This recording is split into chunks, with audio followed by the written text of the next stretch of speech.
భద్రాచలంలో ఇసుక మాఫియా ఆగడాలు పెరిగిపోతున్నాయి. కాంగ్రెస్ నేతల పేర్లు చెప్పి కొందరు, అధికారుల అండతో మరికొందరు అక్రమంగా ఇసుకను తరలిస్తున్నారు.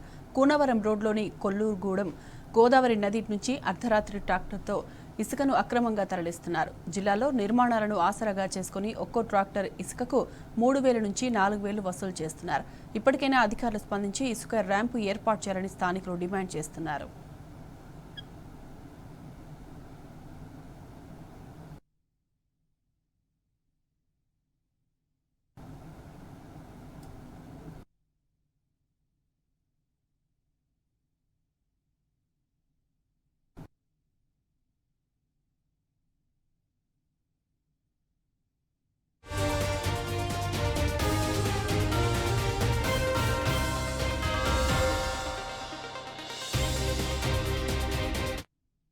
భద్రాచలంలో ఇసుక మాఫియా ఆగడాలు పెరిగిపోతున్నాయి. కాంగ్రెస్ నేతల పేర్లు చెప్పి కొందరు, అధికారుల అండతో మరికొందరు అక్రమంగా ఇసుకను తరలిస్తున్నారు.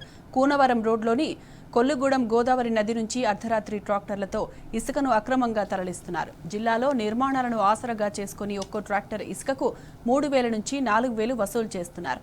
ఇప్పటికైనా అధికారులు స్పందించి ఇసుక ర్యాంపు ఏర్పాటు చేయాలని స్థానికులు డిమాండ్ చేస్తున్నారు.